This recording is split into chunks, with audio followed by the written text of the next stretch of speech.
All right. It is 6:35. It is time to call the Community Development Advisory Committee to order. Let's start out first with attendance. And John? John Brunza, mayoral appointee. Mary Ann Callahan, mayoral appointee. Michelle O'Loughlin, member at large. Marilyn Austin, 6th District. Jordan Trice, 5th District. And I'm Justin McGregor, the chair from the 7th District. All right. We have two members who said they were attending who are not here yet, but we will begin our presentations. Because we do not have quorum to do our minutes from last week yet. So let's start off. Where are my glasses? All right, let's start off with presentations. See page 4. Mothers and babies, are you ready? I know it's 10 minutes earlier than your allotted time, but Crime Victims is not here. They have rescinded their application.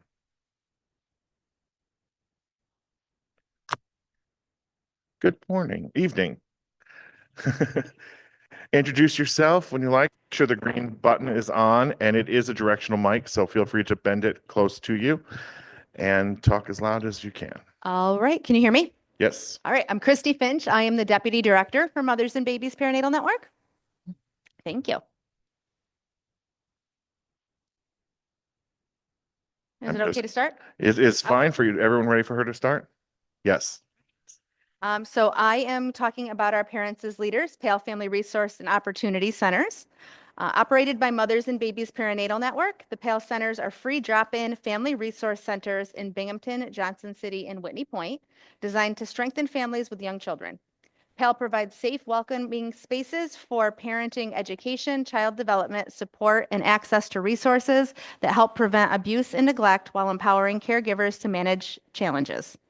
PALE also offers support to families during supervised visits, offering a less stressful alternative to government settings and providing parenting education to aid in reunification. Weekly community meals promote nutrition, education, and social connection. Families can access clothing, diapers, formula, hygiene items, and financial assistance for housing stability, food, and transportation through partnerships with New York State Office of Children and Family Services, Care Compass Collaborative, and the 1115 Medicaid Waiver Program. Our services target families most at risk for child abuse and neglect, including those facing poverty, social isolation, mental health, or substance use challenges, and limited support systems. PAL's strength-based approach builds protective factors, qualities within families and communities that foster resilience and well-being by promoting positive relationships, increasing access to resources, and reducing stressors that can lead to negative outcomes. Each site offers parenting classes, one-on-one mentoring, recreational activities, and daily opportunities for social engagement. PALE also partners with community agencies, schools, and faith-based organizations to coordinate services and host collaborative programming. Families are encouraged to participate in parent advisory committees and educational workshops. Monthly calendars are created highlighting the center's activities and those that are shared on our website, which is www.mothersandbabies.org, and our Facebook page, www.facebook.com/mothersandbabies. 2026 marks 30 years of the PALE program in the Binghamton Center. As a trusted resource in Broome County, serving approximately 350 City of Binghamton residents annually. To sustain and expand these essential services, we respectfully request a $30,000 community development block grant, representing a critical portion of the Binghamton PALE Center's budget. So it's 17% of the overall PALE budget for the 3 centers. Looking ahead, the Crime Victims Assistance Center will be relocating next door to our Binghamton Center very soon, creating new opportunities for collaboration and direct support for families impacted by trauma. Continued investment in PALE ensures that parents and children have access to the tools, relationships, and stability they need to thrive. All in all, our centers for all 3 centers serve about 2,789 individuals, which represents 1,300 adults and 1,489 children. That's how many people we saw last year. Sure. 2,789 total, 1,300 adults, and 1,489 children.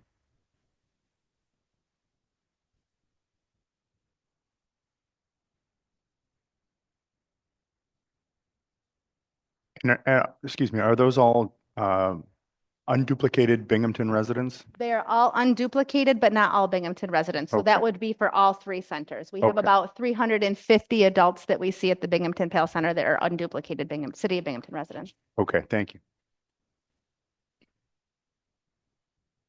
So those numbers you just gave are for all three. All three centers for all the people that visit us.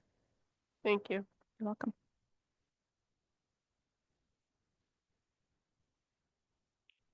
Any other questions?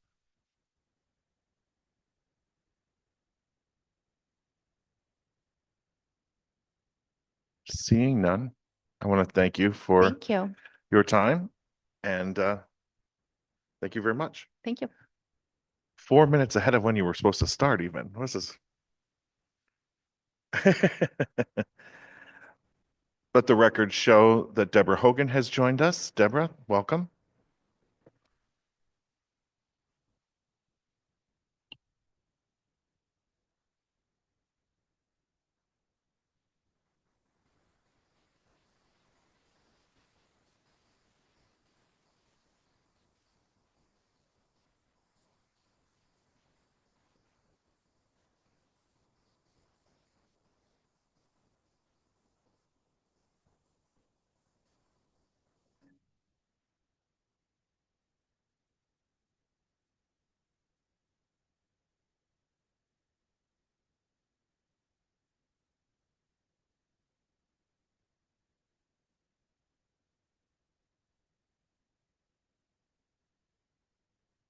Excuse me.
Good evening.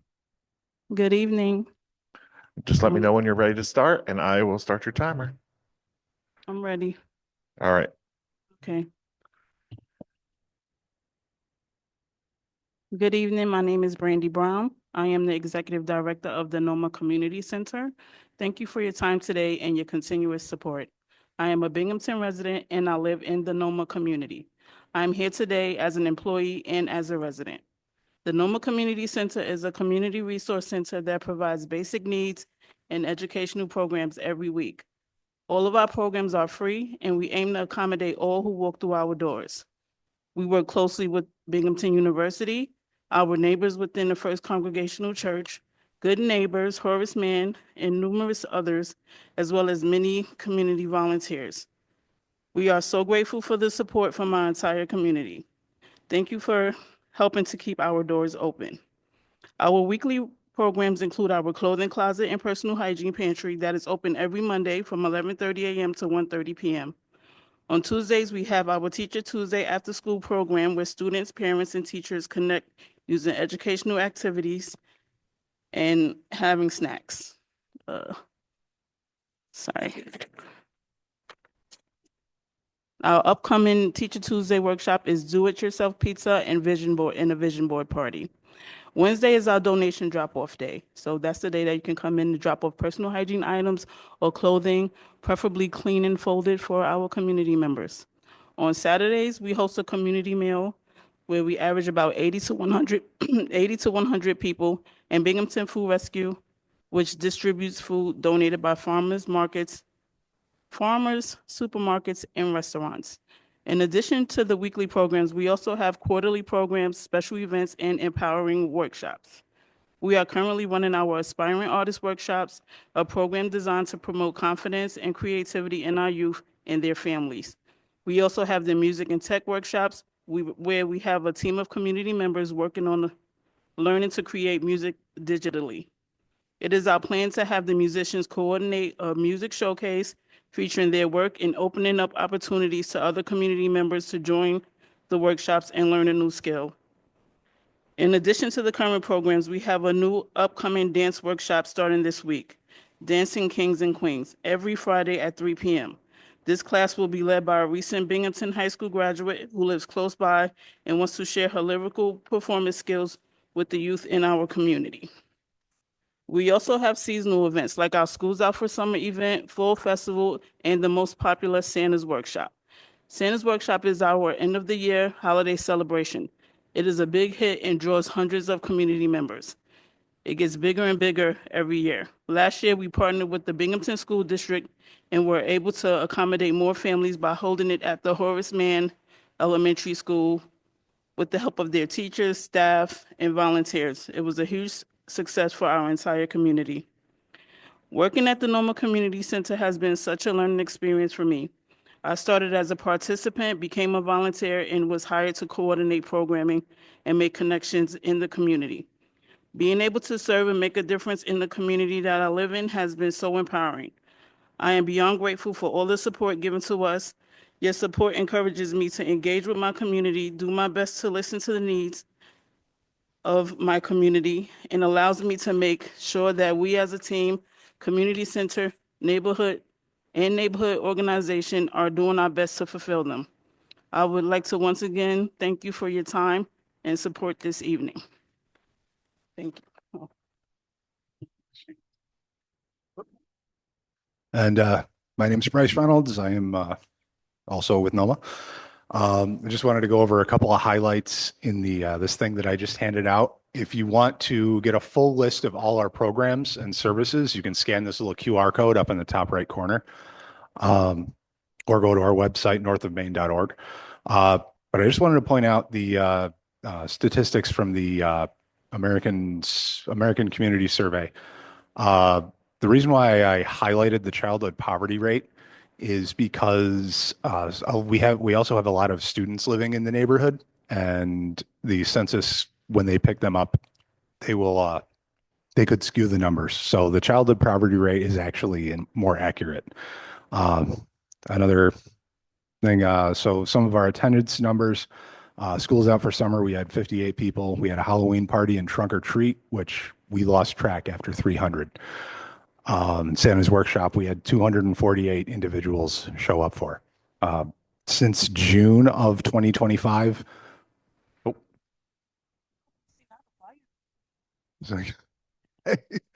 Yeah, we've served over 6,188 meals to folks.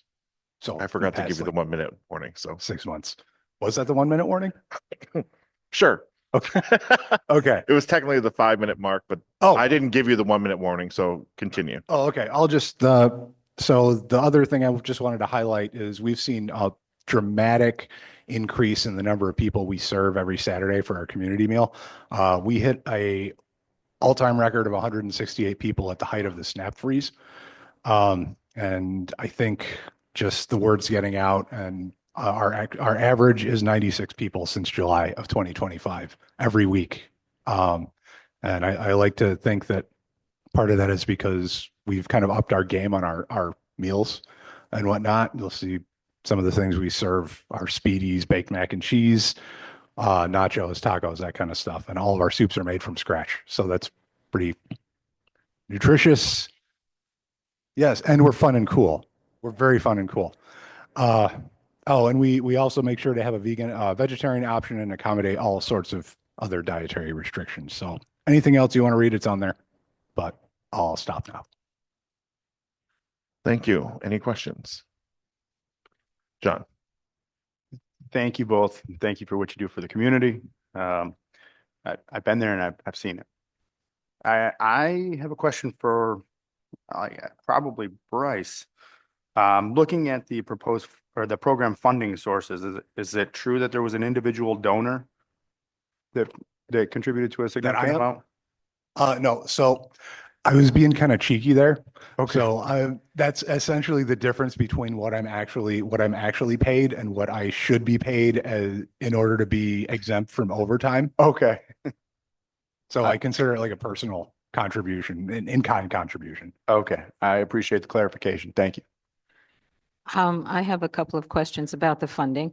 I noticed that a huge portion comes from miscellaneous donations. Could you explain that a little bit? Because I'm grateful that your ask is not as big as it used to be. The percentage wise is much more, what is it, 15% of your budget. But I'm a little concerned that your second and third line item budgets, can you tell us how really stable and secure they are? Well, It's a hard question and I hate to ask it, but it is actually not a hard question. We are on a no, I mean, fund- it's a difficult question for us to ask Oh, because it sounds okay. like, Okay. Yeah, no, not for you.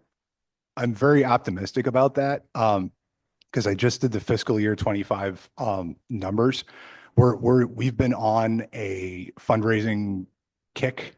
We have our plan in place and we're relying on small dollar donations. Our current campaign is the cup of coffee campaign, where for the price of less than the price of an overpriced cup of coffee, you can help Noma thrive. So like $10 a month, we're trying to get people to commit to. But so far this year, we have raised over $10,000 from individual donations.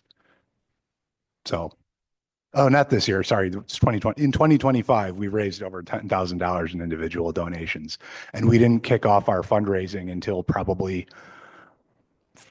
full blown, probably end of September. And the Bryce Reynolds, is that something that you can count on ongoing? Is it a one-time? That's me. So That's you. Oh, that's what he was talking about. I'm that's sorry, I the- didn't make the connection. I can say that it's cold outside and my brain froze on the way in. perfectly No, understandable. I'm sorry. Oh, okay. So you think that you can get to that $88,000 figure by the end of the year? Yes, I If you think we do can. not, what will happen? We What will will. suffer if you do not? Well, then we won't have our magic pie in the sky budget number, which is that 239 something thousand. But we'll just have to keep on going the way we've been going. I mean, we've been, how long have we been at this? I've been at this for 6 years. I'm gonna say we didn't have a big budget to start, and a lot of our supplies are donated by other community organizations. We have a full staff of volunteers, so we save a lot of money on staffing because we have a lot of people that come to the community center that believe in us, and they're there every week regularly. And I feel like even if we don't get all the money, which I don't know if this is proper to say, we'll still make it happen. Thank you. I appreciate that. Those are not easy questions. Thank you. Anybody else? No? Thank you, Brandy. Thank you, Bryce. Brandy, you did great. Thank you. And Bryce. No reason to be nervous. See, it was easy.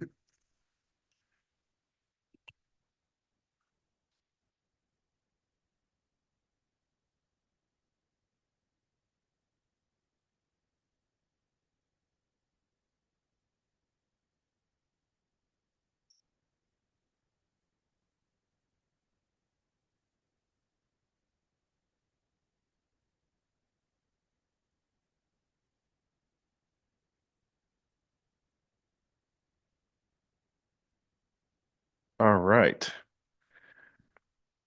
So our next up, if they are here, the Southern Door Community Land Trust. We are ahead of schedule, so we're glad that you are in attendance already.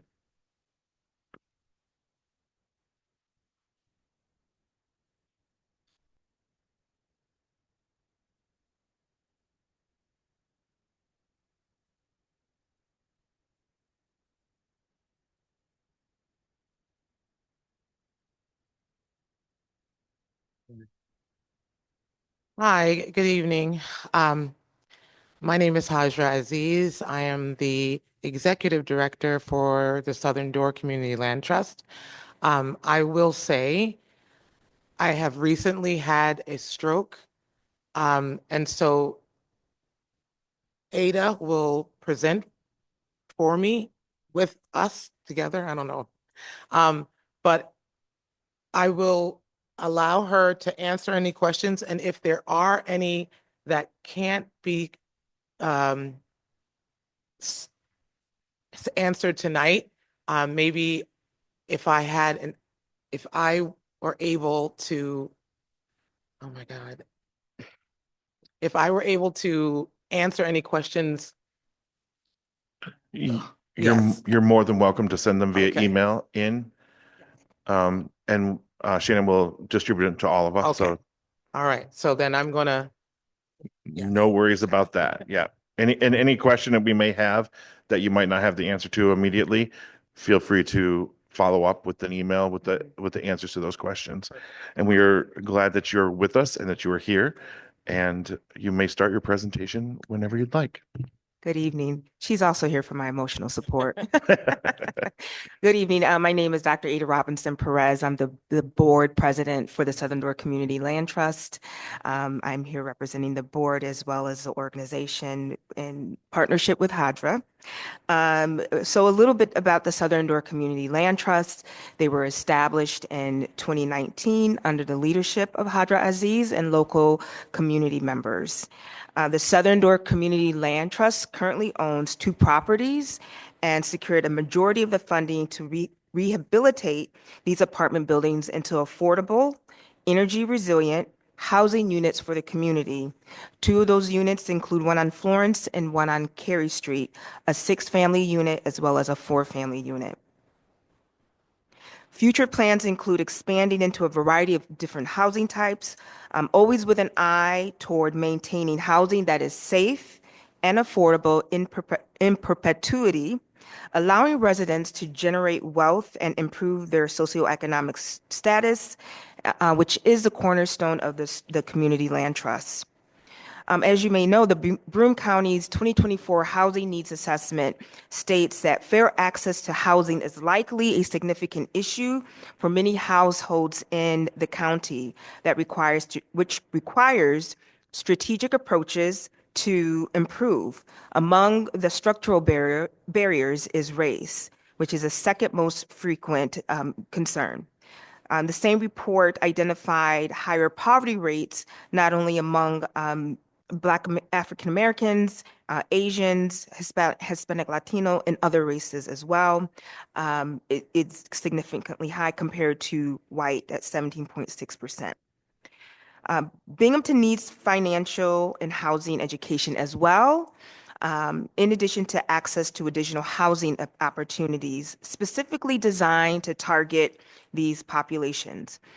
Southern Door Community Land Trust proposes to hire a program manager to expand the delivery of services to continue to tackle these issues among low-income Black and Brown communities. One of the significant programs, cornerstone programs that we're proud to have launched is the Ambassador Program, which was launched in 2019 as an 8-week program which educates participants on current and historical housing injustice and the ins and outs of community land trusts, how they operate. Cohort members engage in narrative storytelling to share their experiences and transform into solution-focused leaders. Upon completion, ambassadors are given opportunities to further their involvement in addressing both personal housing situation and that of the community. In addition to the ambassador program, the home program, known as the Historically Oppressed Marginalized Empowerment Program, started in 2024. This is an 8-week series centered on housing counseling, financial empowerment, and financial literacy with a racial lens, aiming to move folks around along the housing continuum. At the end of the series, participants can become HUD certified counselors with exam fees covered by the program. CLT's housing counseling program differentiates itself from other programs through the intentionality in impacting Black and Brown home ownership. The program will partner with the Broome Tioga NAACP to identify mechanisms to best engage the community. The Cdac project, which is a local financial literacy nonprofit, will provide financial counseling. Sessions will be conveniently located and childcare offered whenever possible. In summation or in conclusion, this leads us to engagement. The Southern Door Community Land Trust is proud to have also hosted several community cookout cafes. 1 minute. These cookouts are with the community visioning through art and community connection. Family fellowship is held in the summer to meet potential program participants for the ambassador program. This offers a fun and free community event encouraging families to come out, find out more about the CLT and housing options. And advertising for all events go through our SDCLT Facebook. In addition to that, we also have community cleanup, and that is the end of our presentation, and we thank you for this opportunity to present before you. Did I make my time? Okay. 28 seconds to spare. All right. Any questions for them? I have a couple of questions. Okay, Um, hold on 1 second. Go Oh, ahead. go ahead, Deb. Was it Deborah? Deb? Go ahead. Hi, welcome. Thank you very much for coming this evening. Question is, who are your instructors and who are they trained or certified by? I know some are the public health. Cdac Stacking. Yeah. Okay. So some of our lead, and I've actually participated in the ambassador program, so I know firsthand the quality of leadership. They've had the public health department come in, talk about lead poisoning. We've had Cdac come in that comes in and does financial counseling as well. So local community organizations that work within the housing industry from a public health lens have come in. Did I miss anyone else? So let me understand, when you're done with this program, it's an ambassador program. Is that like a certificate? I'm not quite sure. I apologize. I'll try. So the ambassador program, it's not a certificate. It's actually, it's a stipend, but it's also how communities can lead each other to do different work. So the ambassador program would hopefully lead to our historically oppressed, marginalized group for the HUDs, the HUD counselors. right. If they were able to, I'm sorry, I got.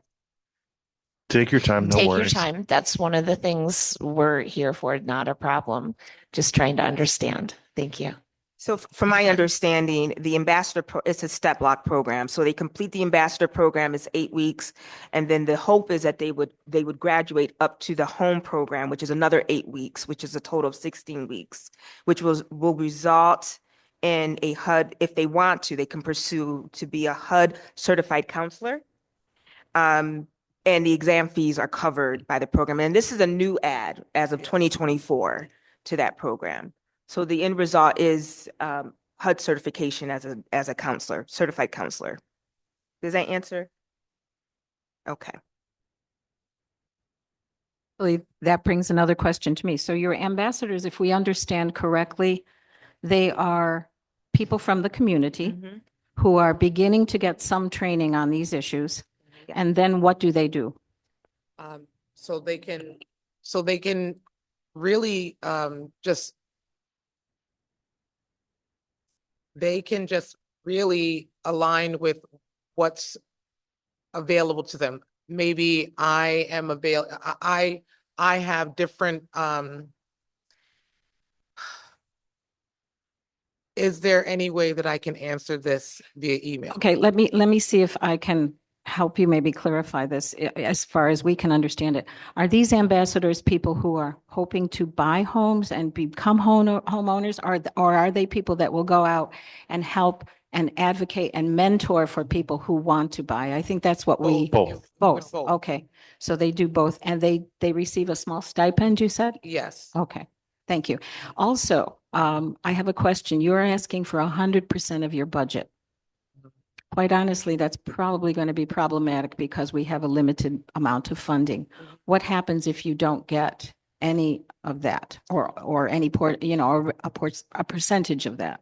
I would say I would just continue to not fundraise, but continue to, yes, look for other grants. Okay, thank you. I appreciate that. Thank And you're doing very well. Thank you. And to add to it, I think to answer the question, the ambassadors are also just local families as well. So even just understanding how to take care of their apartments, understanding the health risk of lead poisoning. You know, things like that. I'm really glad you mentioned that. I serve on the advisory panel of the Land Bank, and New York State came down to have a session with us. And I asked if there were, I know that there are programs for tenant rights. Yes. I asked tenant if there rights. were programs for tenant responsibilities. Right. Because in many communities, some of the problems are people come up from places like New York City where the paradigm is completely different than yeah. here. And they don't understand some of the things that those of us who have lived in the community forever, how to put your garbage out, how to do, not to walk in the middle of the street, walk on the sidewalks.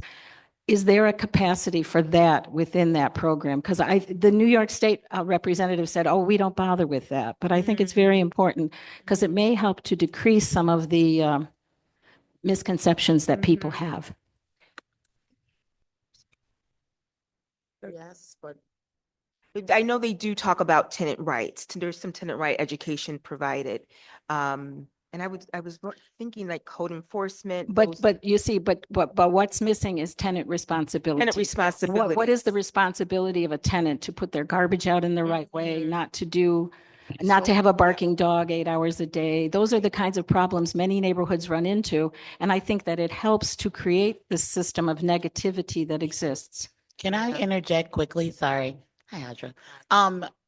I just wanted to share that I went through the ambassador program a few years ago now. And so just to add a little more just information of kind of what it was like to be on the receiving end of being a part of it. It was a lot of learning about tenants' rights, learning about kind of what this what the land trust would look like. But there were some organic conversations that came up with other community members, which I think was beneficial just about the ambassador program. We would meet online. There was like a capacity of community building that allowed us to have some of those tougher conversations amongst one another of what we were living in or what our situations were, but also tenants' rights and unofficially those tenant responsibilities. And I think what I'm sort of asking is, in a sly way, is there a way that you could incorporate a more institutionalized version of that? Because I think it would go a long way to helping you meet your goals. yeah. Thank you. I appreciate that. And I would also add, I didn't get a chance to talk more about it, but one of the things that Hadra has led is a community cleanup.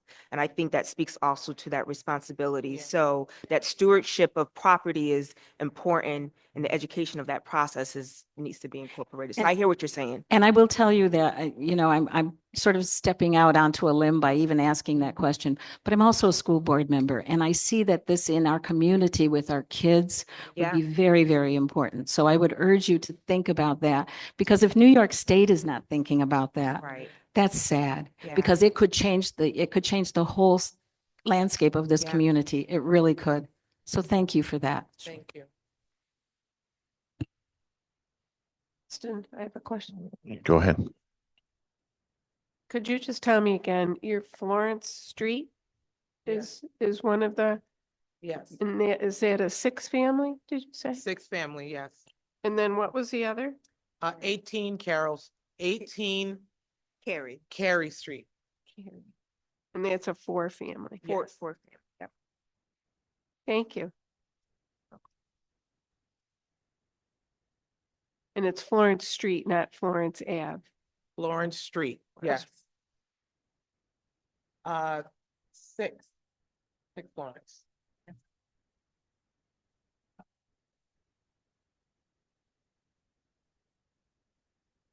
Around the corner from Tom's. Yeah. Yeah. Any other questions? Seeing none, thank you very much.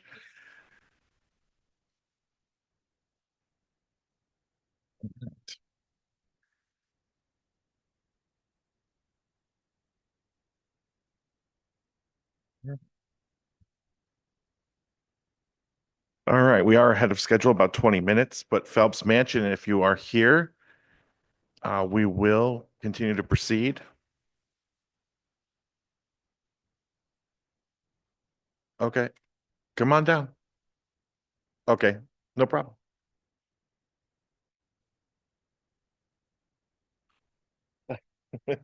We must be. I keep forgetting that I put my glasses on the top of my head. I don't know how intimidating that can be. Right? Well, I was gonna take it off, but my hair's a disaster.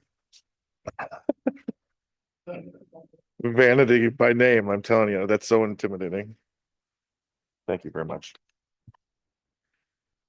Okay. I gotta find them. Is this capital? Capital.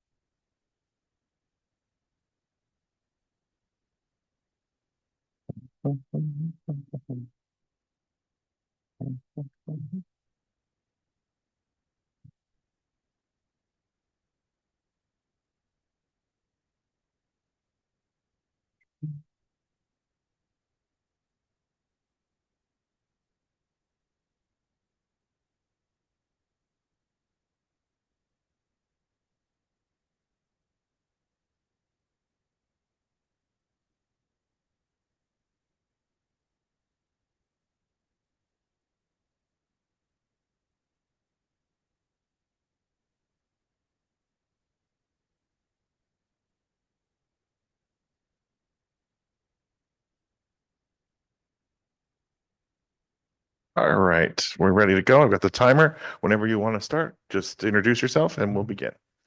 Terrific. Is that on or you don't have to? Do you see the green light? Yep. All right, just Oh. get close to it. It is directional. Okay. I'm Jennifer Corby. I'm the executive director of the Phelps Mansion Museum.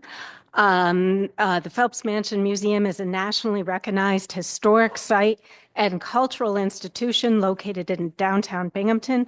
We are celebrating our 20th anniversary.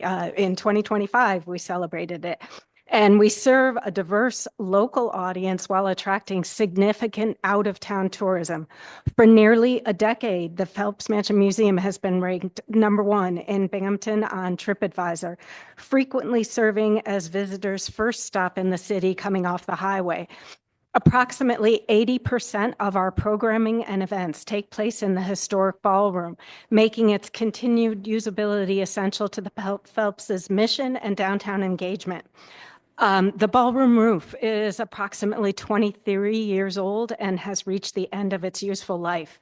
Full replacement is necessary to ensure continued public access and safety, preservation of a historic structure, ongoing partnerships with the arts, education, and community organizations, and continued rental use by local nonprofits and businesses, which is a key financial element to how we sustain our income.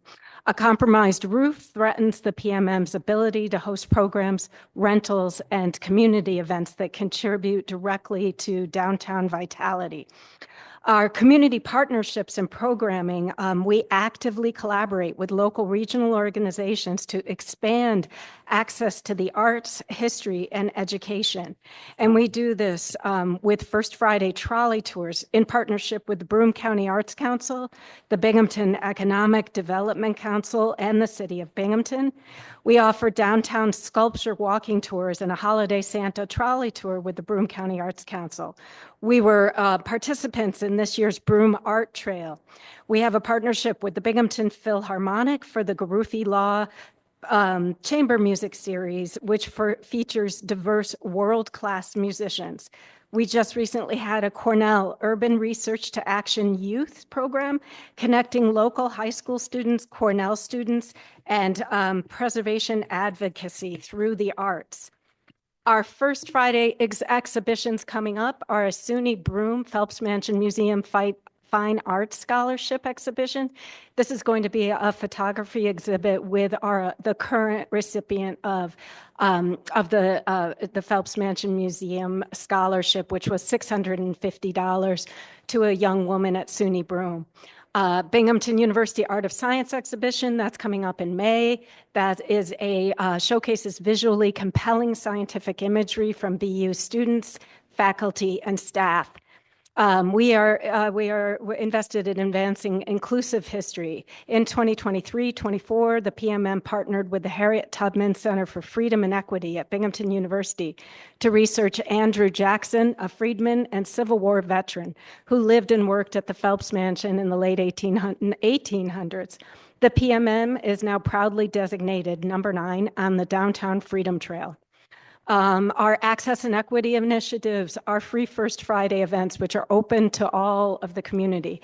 We've been members of Museums for All since 2022, offering free admission for SNAP and EBT participants. We've been a member since 2023 of Blue Star Museums, which offers free summer admission for active duty military and families. Our economic and downtown impact is important because the visitors coming to the Phelps Mansion support nearby restaurants, cultural institutions, and businesses. Staff regularly direct visitors to other downtown attractions, reinforcing the Phelps' role as a gateway to Binghamton's cultural district and the stadium area. 1 minute. Why this matters: replacing the ballroom roof protects a historic landmark, sustains arts, education, and tourism partnerships, supports downtown economic activity, and ensures continued access to inclusive, high-quality cultural programming. We respectfully request the CDAC support in the amount of $57,866 to preserve this essential community asset and ensure its continued contribution to the cultural and economic life of Binghamton. Thank you. Thank you.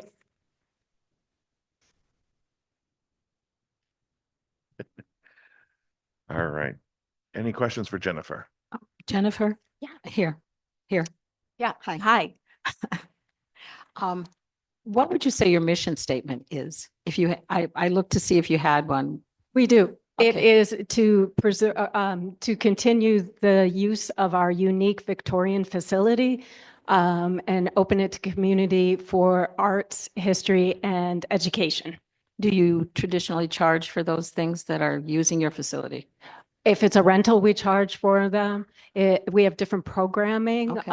where concerts, depending on the collaboration, we either charge or it's ticketed by an outside, the outside person renting it. Thank you.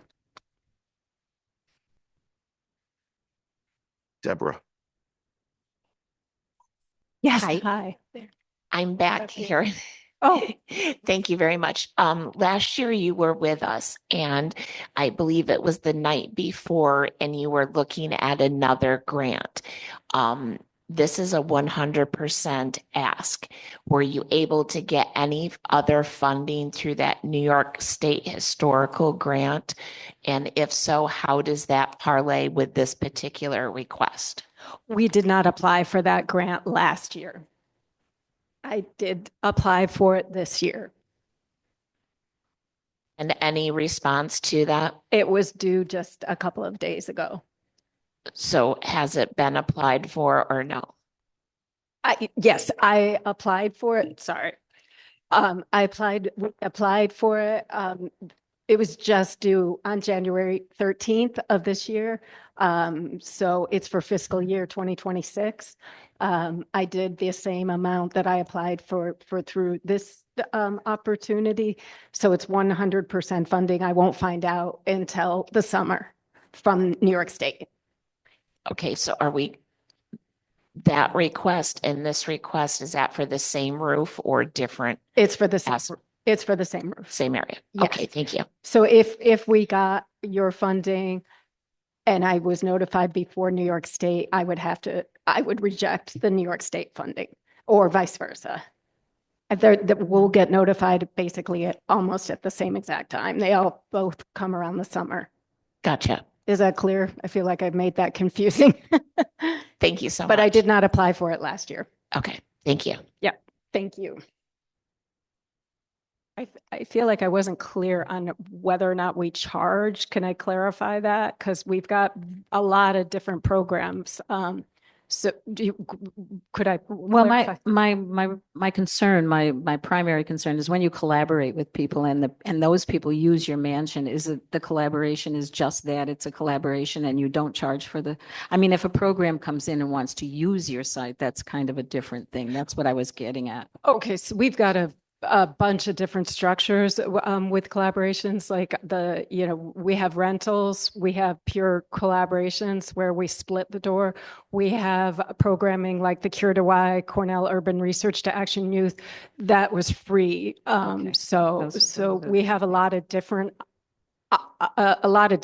options where they have different No, opportunities. that's perfectly clear. And I must tell you, I have a favorite picture of my mother in 1942 sitting in one of your rooms at the Phelps Mansion going to tea. Oh, that's wonderful. Yeah, no, we've got a lot of things that we're really about making things inclusive. So our rentals we charge for, but not, community. Okay, thank you. Thank you for letting me clarify. I would just make a comment. Michelle. I was just in a program for I'm Christmas. sorry, what? Our organization that I belong to, the Ladies of Charity, just had a beautiful Christmas Oh, luncheon I was near there. facility, and the I guess he was the site manager, maybe. Joe Schurz is our He was museum very good educator. about taking everybody around, and it is a beautiful facility and so well preserved. And I Yes. just want to comment, I hope it continues that way. So Thank good you very luck. much. It was- Yeah. It was beautiful. Oh, terrific. Yeah. I was working during that Yeah. lunch, but I came down to say Yeah. hello to Yeah, my aunt who was Yeah. in attendance. it was Yeah. beautiful. Good. Thank you. I'm glad you were there. John, no? Okay. Any other questions for Jennifer? Seeing none? Thank you very much. Thank you very much.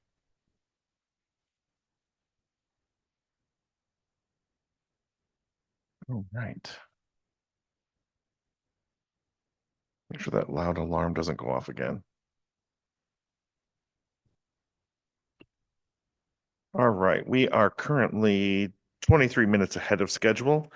But if the YWCA Street Outreach Program is here, we can have them come forward. Are they not at this time?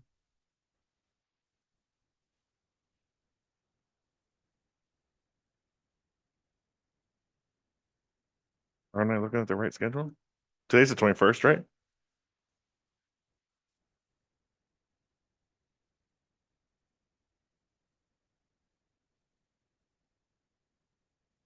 Is Makerspace here?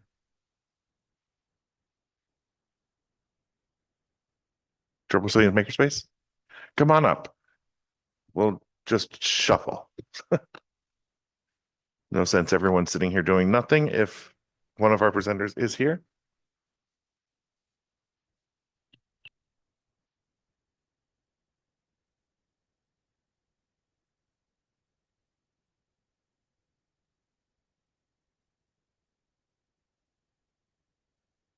So she's gonna pass out some folders for you guys.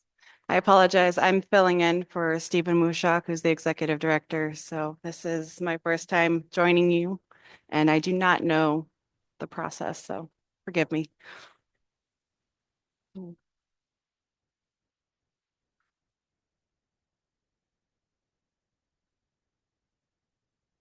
Makerspace, Triple Cities. Stephen Mushak, right? Yes. I'm glad you guys. Thank you. Yes. With your guys' support, we've really grown. It's amazing. Like our doors, our space is always full. It's great. So thank you guys.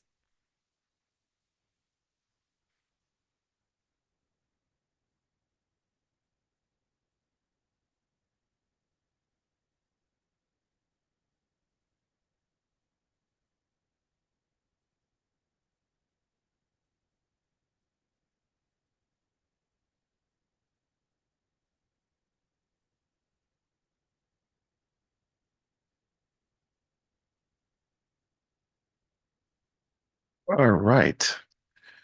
So is the green button on your thing? Yes. All right. It is directional. Speak up, speak directly into it. Okay. Introduce yourselves, and as soon as you start, I'll start the timer. Okay. Good evening. I'm Nina Spencer. I'm the program director and board officer with Triple Cities Makerspace. I am presenting on behalf of Stephen Mushak, who's the executive director, but he is out ill. I am tasked with the amazing blessing of running our programs, which are quite diverse in nature. We deal with individuals that also have various types of disabilities, and it's just very humbling and rewarding working with these individuals and making things more inclusive in our community. So that aside, I was thrown into this and I was told, do your best. So I created you guys some videos, QR codes, so you guys can see our brochure. I have some testimony videos of individuals that were able to be sponsored memberships due to your guys' funding. And then our Art for All program as well, which is our inclusive programming. That's not just art, it's also doing trade skills and things like that. I didn't want to waste your time going over the actual STEAM for All initiative. However, I did include who we are, where we're located, and what your funding actually does. I felt that it was more powerful to bring a few individuals with me that also benefit from our programming to share their experience, should you guys want to hear that. And I also thought maybe you guys were statistic type people. So I put together our reports that we turned in for the FY50 funding, so you guys could see your direct benefits due to your funding contributions. So I can just do a quick facts here. 82 community members served, 60 workforce youth trainees, plus 22 additional family participants. Those 22 family additional participants were memberships that you guys directly funded. 28 hours of advanced manufacturing instruction delivered, direct workforce pipelines created in partnership with Broome Tioga Workforce, sponsorship memberships awarded to high interest participants to support long-term skill retention and employment readiness, hands-on STEAM training in manufacturing, energy systems, electronics, CAD, CAM, and AI tools, youth-focused energy curriculum developed with KSTI and New Energy New York, large-scale STEM challenge executed simulating real-world power grid failure and recovery, which was my favorite because it got the kids and their parents highly involved. And it was like a futuristic type of deal where the kids lost power. The power grid went out. They couldn't play their video games anymore. So how were we going to store energy and power our video games? So it got them all invested. Yes. Yes. That and the soldering. All the kids wanted to see the melting of metal and making things light up, and the parents really enjoyed it. It was wonderful. Let me get back onto this. Let's see, increased facility usage and repeat attendance, especially during open walk-in hours. Our building has not been more fuller. It's amazing to see individuals come in along with the upgrades we were able to do, renovations.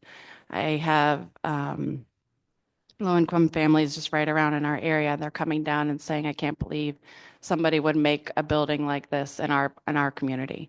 So it's wonderful to see them kind of light up, take pride. I have people that are coming in, around the corner from the housing developments there, and they'll come up and pick up the trash that's been thrown into our parking lot and so forth. It's just amazing to see the community in action. So let's see. Expanded course offerings driven by participant feedback and community demand. Integrating mentorship leveraged, including former IBM and Lockheed Martin engineers. Family inclusive model, broadening access and extending impact beyond primary participants. 1 minute. Sustainable community engagement created, not one-time programming, and public visibility amplified through community partnerships and advertising outreach. CDBG funding enabled TCMS to deliver workforce-aligned STEAM training, expand youth and family access, and build a sustainable skills pipeline with measurable community engagement and retention. And we thank you. Jess, if you have, this is Jessica Seeley.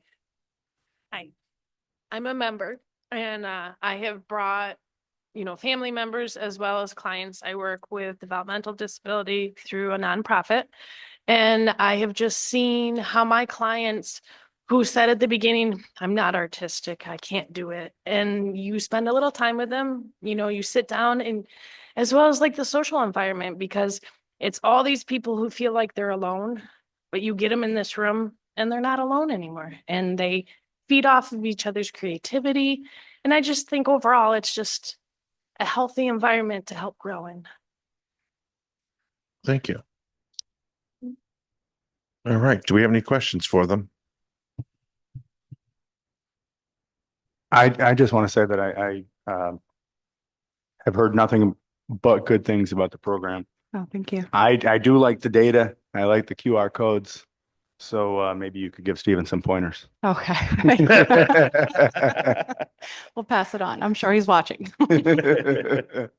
I tease. Thank you. Thank you.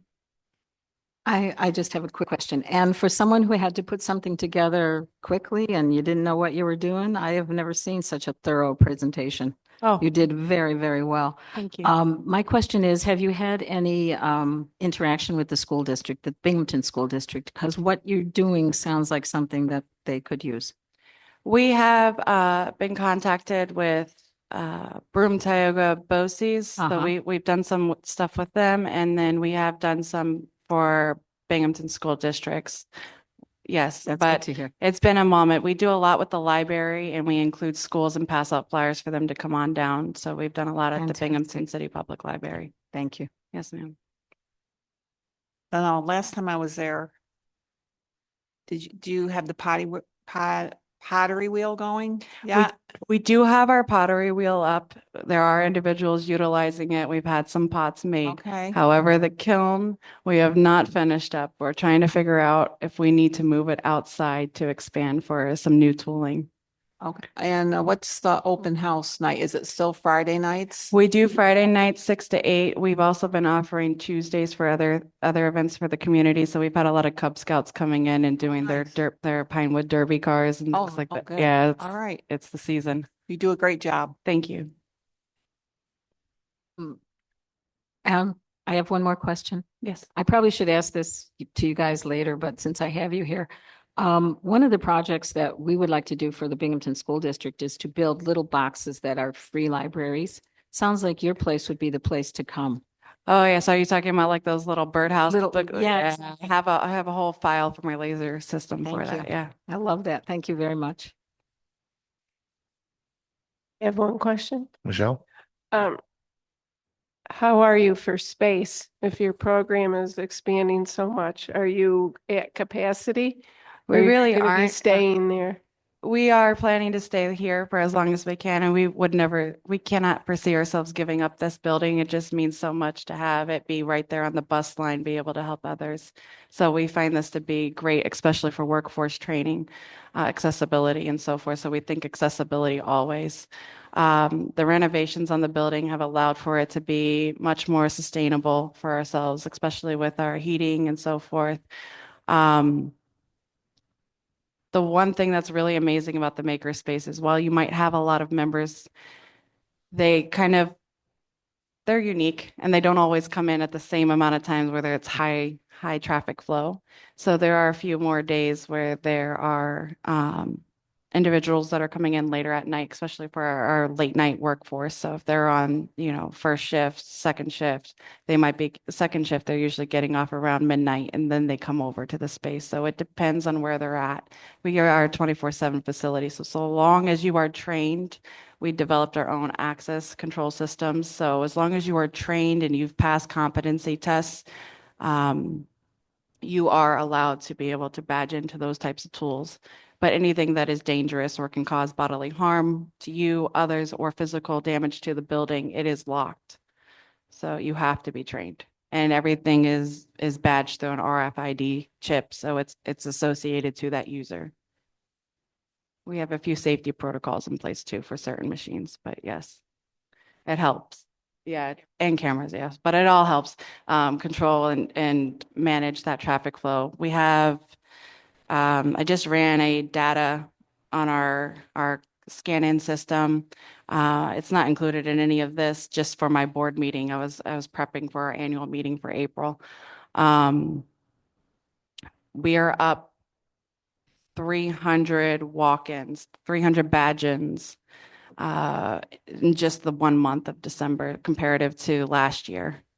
So that can give you a different dynamic. We're getting a lot more individuals coming in, utilizing the space and getting something out of it. So it helps. Do they still have the trailer that goes out with stuff in it? Yes, we do. We do need to do some maintenance on the roof of it. So that's what we're going to be looking into funding for next. But yes, that is still out and available. Okay.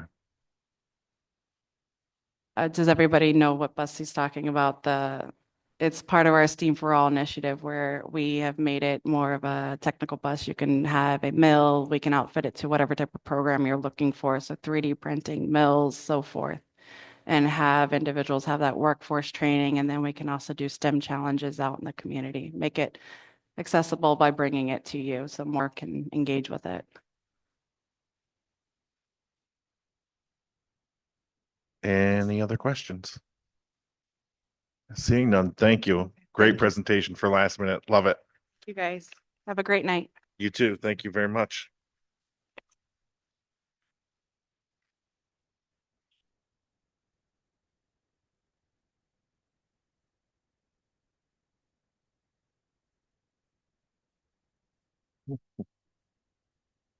No YWCA?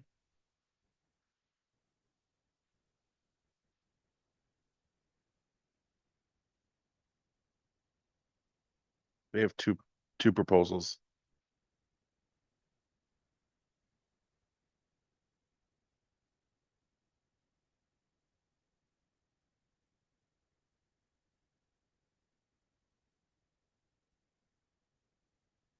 Now,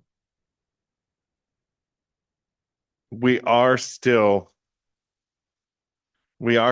8 minutes ahead of schedule, so they do have 8 minutes to technically show up and still be within their time frame.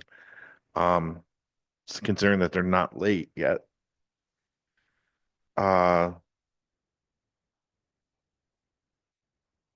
we want to break on presentations and vote on our minutes and et cetera?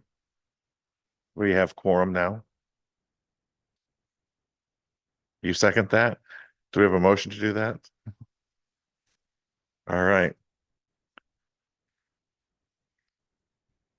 All in favor of doing that? Aye. Just do it? Okay. What? I'm the Did we chair. have a- Tell me, just do it. Oh, okay. Thank you very much for your presentations. Thank you. And Brandy, message me if you want to go to hockey. Trust me.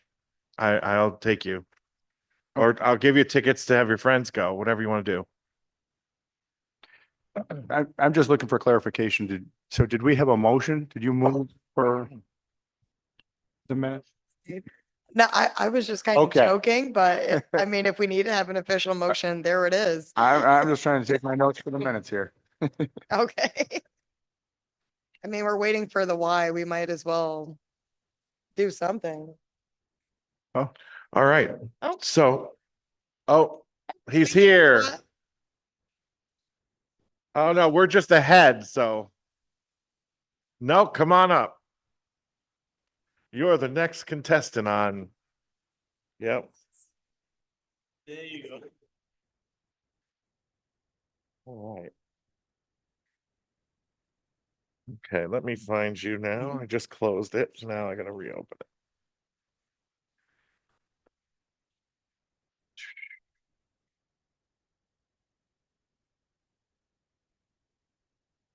Seriously?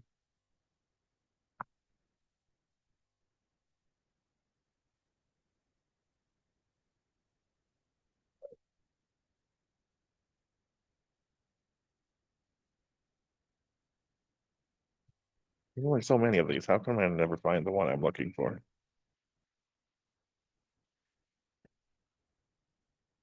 Are you sure?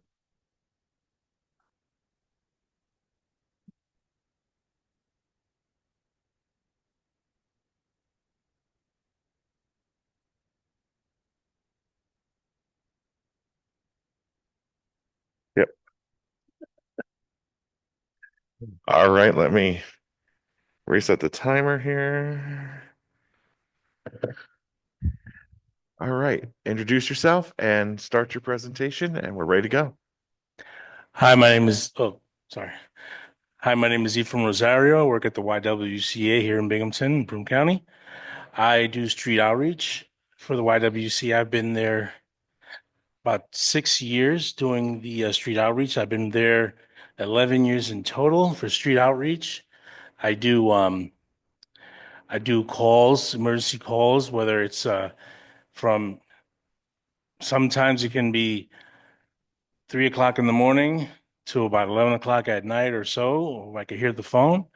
With street outreach, we help individuals get into the Department of Social Services, get them emergency housing, we get them funding into a hotel or a shelter. If an individual doesn't have identification, with the help of the Sheriff's Department, we're allowed to write a letter which waives the $10 fee for at least a sheriff's identification. I'm just finding that for the past 2 years that we were able to get the Department of Transportation, DMV non-driver's identifications for those who are homeless, as long as there's some kind of identification or some kind of letter writing for them stating who they are and that they are homeless, so we can assist them with that. We help them out with hygiene supplies, sleeping bags, emergency blankets, transportation to Department of Social Services or to a shelter if needed, or even helping them get into an apartment with all their belongings and all. With street outreach as well, we get contacted with the Department of Transportation for the encampments around Binghamton and sometimes outside of it. Like, let's say, as far as maybe Endicott so far that I've heard a little bit, and maybe Castle Creek, but right off of Front Street, still within the Binghamton area sometimes. As well as advocacy for security deposits for those agencies to get them assessed so that information goes up to Albany, to the cares of New York, which allows the individual to obtain the first month's rent and security with the assessments that I do with street outreach, going out, finding individuals by the riverbanks, abandoned buildings, sometimes in the bus station, in parks, pantries. I also do pantries for individuals that are not able to make it. If they're somewhere stationed in a location where they're unable to get it, then I'll go to the pantry for them and I'll bring them food as well. Sometimes we'll go there and get sandwiches from 16 St. Cyril helps us out, which they used to be more associated with, not associated, but the main pantry every day was usually at St. Pat's, but now it's at 16 St. Cyril. And with the rapport that I created with them, I'm allowed to go inside and get sandwiches and look for individuals and give out some food as well.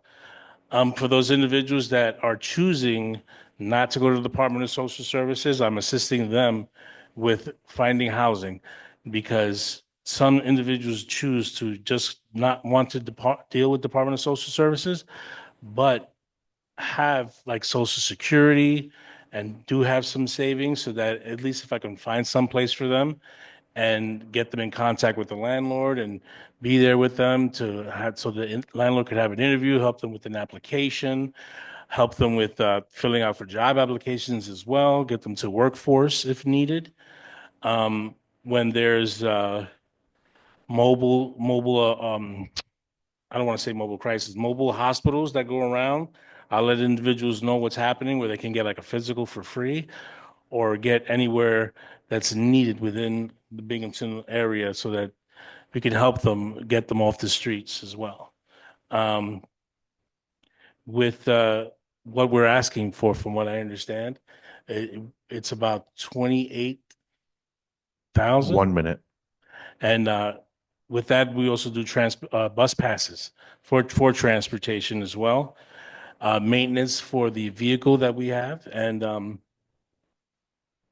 as well as other, I guess,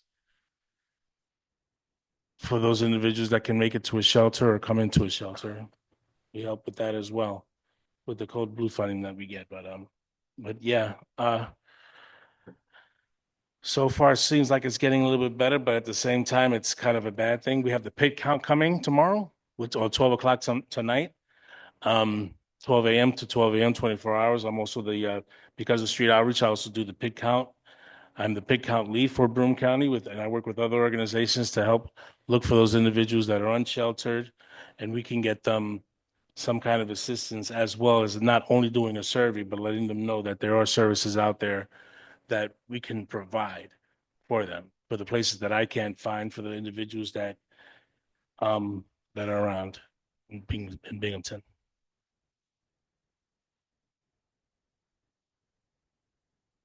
From what did you say was coming? I didn't catch it. Street count, is that what you said? But for tonight? Yeah. Oh, the pit count, the annual point in time count Can you happens every explain year. that, please? So the point in time count every year, they choose a day in January. Most likely it's 22nd or the 25th. I think one time it was on the 17th. So from 12 a.m. at night till 12 a.m. the next morning, so for 24 hours, a group of individuals, which we do not allow to go out at nighttime, we make sure that they're paired up or more. So we go out and we go into abandoned buildings, we go into parks, we go under the bridges, we go into around the train areas, locations, but not go into the railway tracks because of, things can happen there. We do a survey, and the survey basically is it's a male or a female or non-specific if they choose not to display their gender, or how old they are. If they're 24 years and under, and they're unaccompanied by an individual, then we have a different survey for them as well. So the surveys that we do have, every county does one, and then it gets gone through so that there's no duplicates. We send it over to CARES in New York and Albany, and then from there it goes up into HUD. So that count lets the state know how many individuals are homeless within Broome County, Shenango County, Tioga. Every other county has their own lead, but I deal with Broome County. So we just go out, we look, see who needs help, ask them if they want services. For the individuals that I'm working with, they'll go out and then they want some services, they'll give them my phone number and they'll get to contact me because I have a work cell number that they can call. So this happens every year. It's a point in time count.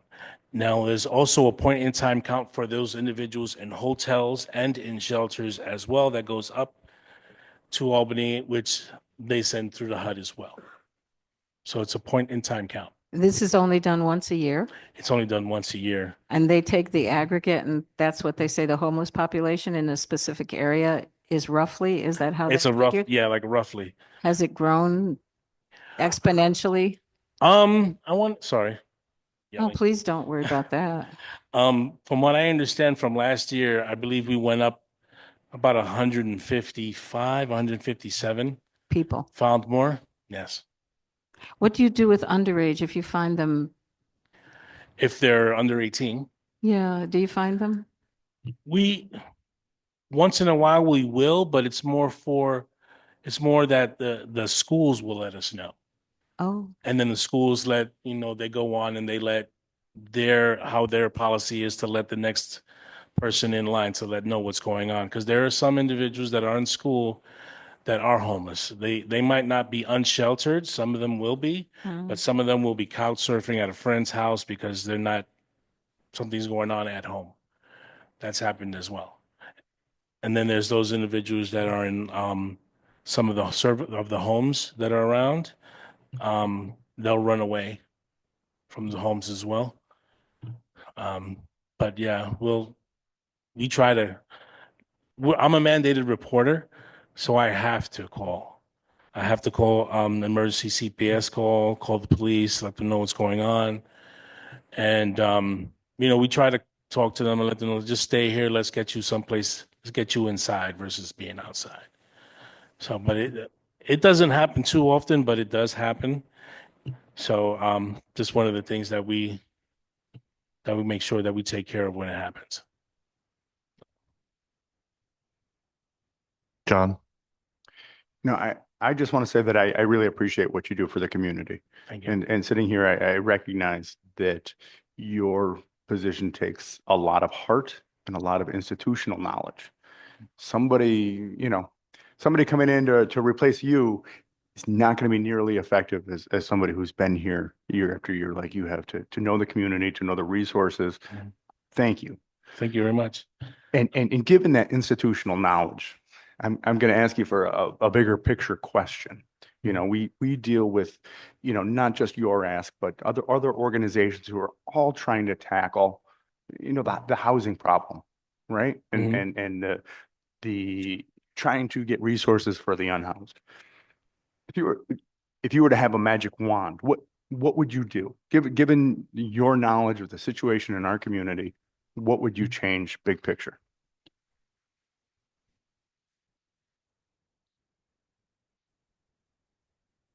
I'd work on abandoned buildings to see what can be saved versus what needs to be demolished. I know we just recently, an agency created tiny homes down by Shenango Street and by Country Town. And from what I understand, that those are working pretty well. I mean, it's just started, but it's something I know that some individuals were talking about in the past, and it's been working. It looks like it's great. It looks like it's working so far. So far, so good. But yeah, work on the abandoned homes, get them fixed. Try to get. There's this place in Oklahoma where it's a day center for those individuals that are homeless, and in this place, they let people come in to stay for the day, for the daytime. And not only for that, but they also allow their pets, whether it's a service animal or a service dog, to come inside and allow them to stay there just for the day. You know, someplace to rest, someplace to get out of the cold or even the heat, depending on the time of the season. You know, I believe something like that can definitely work. The warming center is a fantastic idea. I believe that's amazing. It's what happens after that. It's when individuals are going back out and having to either, there are some places they can go. I mean, there's the library, there's the bus station, there's the recovery, I believe it's Voices of Recovery on Prospect that they can go and sit down and have some place to stay in. It's just getting to the locations and getting some services at some locations. Because not every area, like the library, I understand Catholic Charities at one point, they had individuals in there calling me to let me know that there's some individuals that are at the warming center that come there every day and would like to speak to me, and I've come and spoke with them. And then you have the Voices of Recovery, that it's a place where they can sit down, relax, and sometimes get some kind of counseling or even some kind of help to get within Department of Social Services as well as helping looking for employment. It helps out. Thank you. I appreciate the insight, and you know, I hear you talking about the housing stock and the housing shortage in the abandoned buildings and adding more with the tiny homes. And with regard to the place in Oklahoma, are you do you encounter a lot of people who have pets with them and are meet challenges because of that, because they don't want to leave their pets? I would say either 5 or 6 out of 10 individuals will have animals, whether it's their dogs or cats with them. That's half the people you encounter, 5 or 6 out of 10? About half. Yeah, wow. Have it, yeah. And if we can get them into a specific hotel, a hotel won't charge them. So it's just getting them to that hotel if it's available. Right. But then again, it's not up to us. It's up to who DSS calls, and that can happen. And sometimes once in a while we can say, hey, what about this hotel? And they'll say, all right, we'll call them. And once in a while it works. Sometimes it doesn't. But I've spoken to a couple of hotel managers that will speak with me, and they'll say, well, as long as it's depending on the size of the dog or the how many cats. So it all depends on what's happening. So, I mean, but that is a barrier that you're seeing, that it's harder to place somebody if they have pets. It is because of this area of the choice. Yeah. Because if they're not gonna, if they're either the way whether it's their pet, their emotional or service, if that animal cannot go with them, they will not go into the hotel.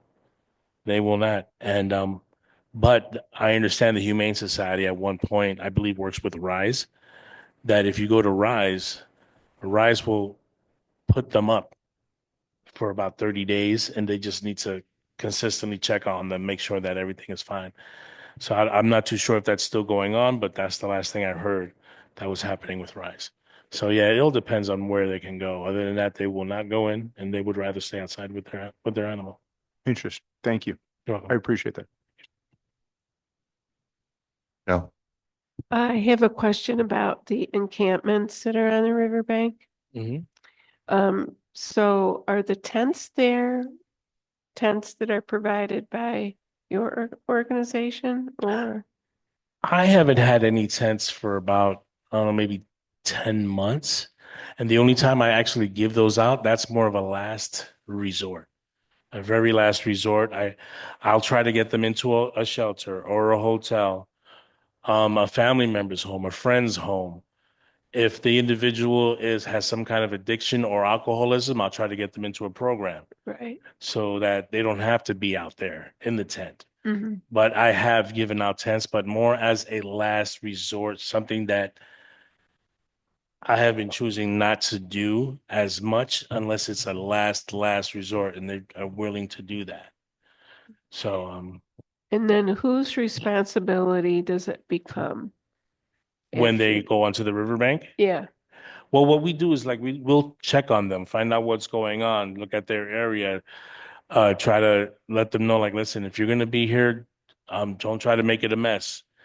Um, keep it clean, and I'll keep checking on you, and we'll still keep on trying to get you out of this situation so that you don't have to be out here.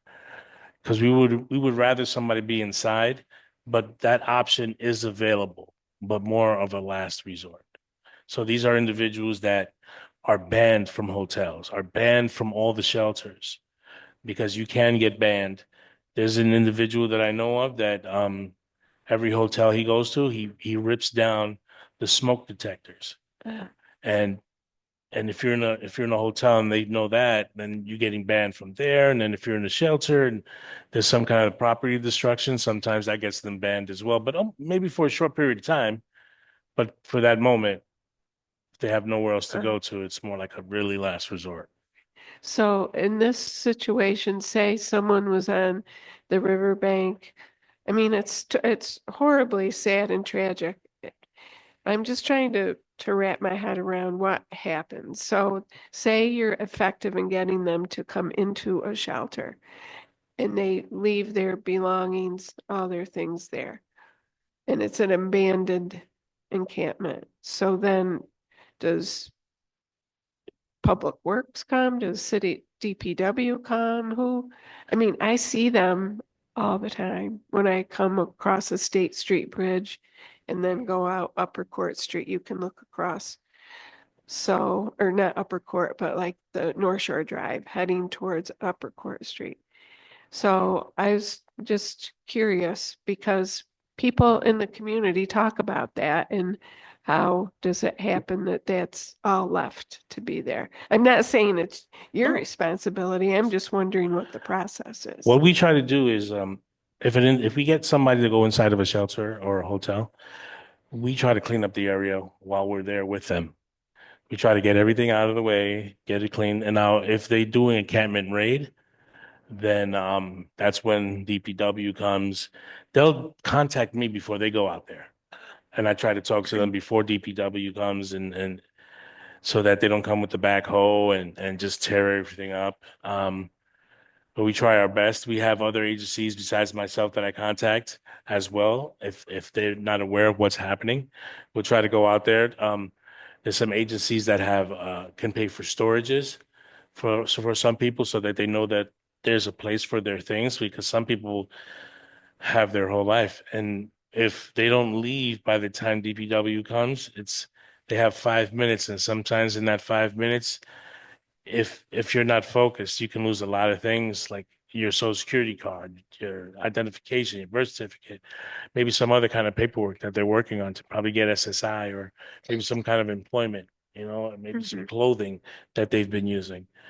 But we try to help make sure that we clean up the place if we can get them situated in the shelter or hotel.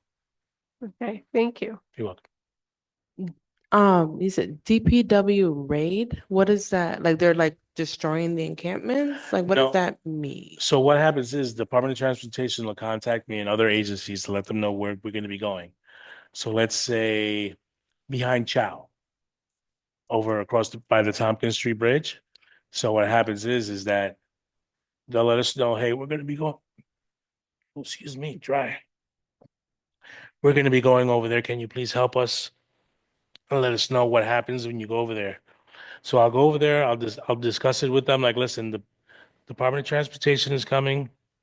When they come with law enforcement because they've been told that there's an encampment here and you're on city property and you cannot be here. Oh, excuse me. So what happens is if the day comes, because I let them know what's happening, I'm working with them and they'll give us some time to work with them. And if they don't move within a certain amount of time, then they're going to go out there. They're going to go out there with the backhoe. They're going to go out there with the police. They're going to go out there with shovels.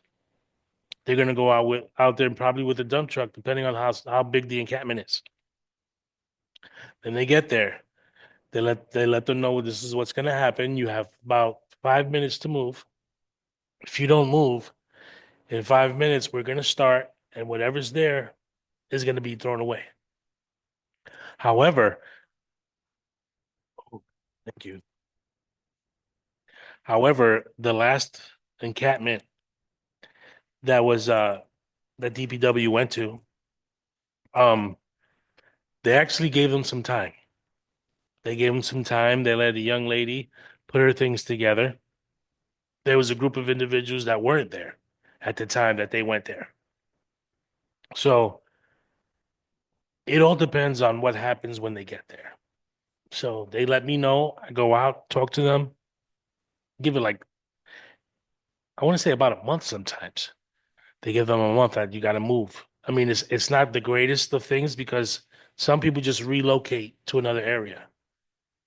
But when it's time for them to make a move, they go and that's when they find out that And hey, this is something that they're doing monthly or kind of varies? Like how often are they doing this? when they're getting information about an encampment.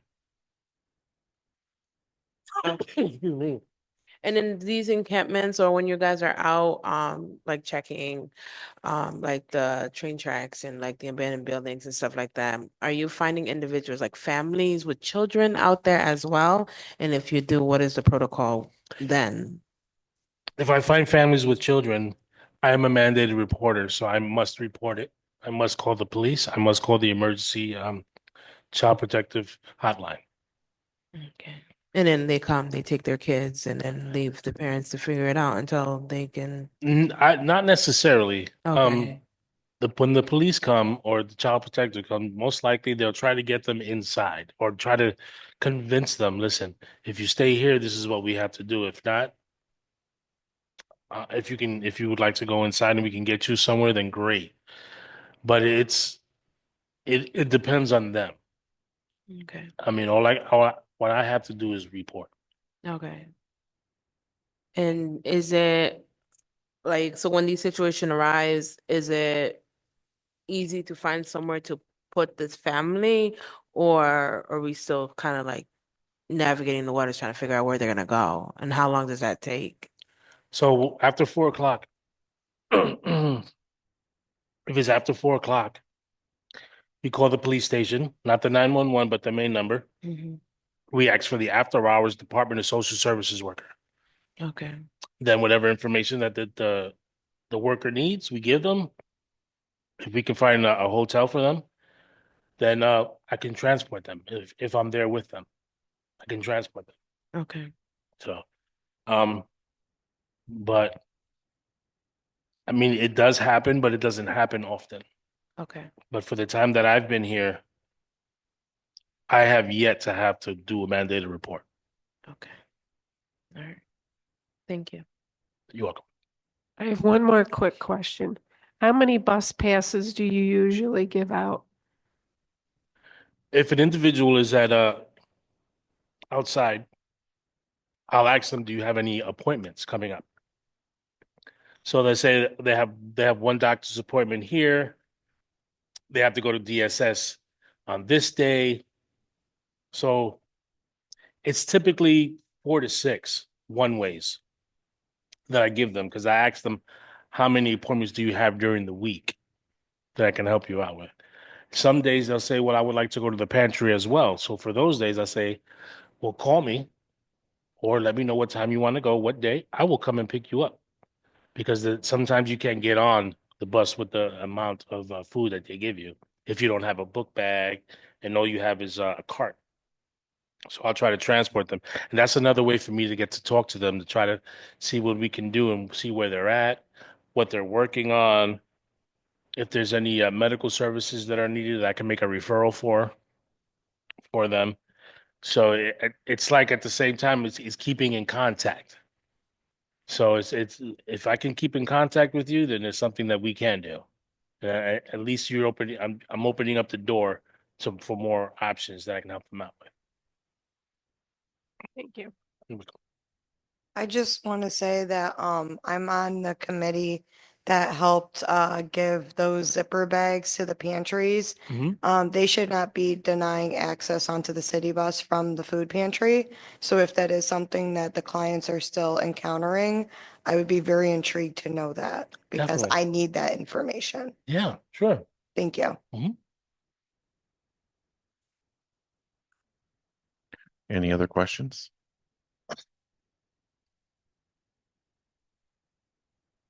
Hearing none, thank you very much. Thank you very much, everybody.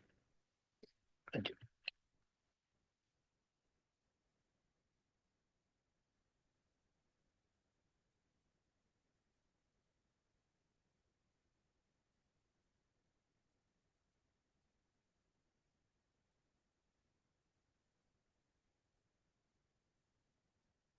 All right, so we completed our presentations today.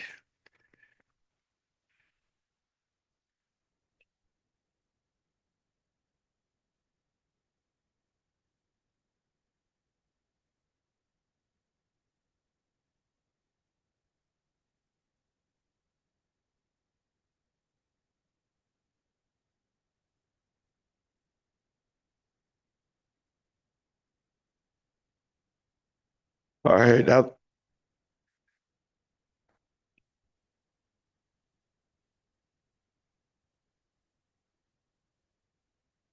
Okay. All right. All right, now that our presentations are complete, we do have to go through and do the approval of the minutes that were sent out. And then also discuss our long delayed discussion on whether and votes and any reappointments. I apologize for sniffling. Did everybody take a look at the minutes that were from January 7th? If you see nothing, I will take a motion to accept. If there's anything that needs to be changed, we'll amend them as needed. I'll make a motion to approve the minutes from the January 7th meeting. All right, do we have a second? Deborah? All in favor? Aye. Aye. Opposed? Hearing none, that passes unanimously.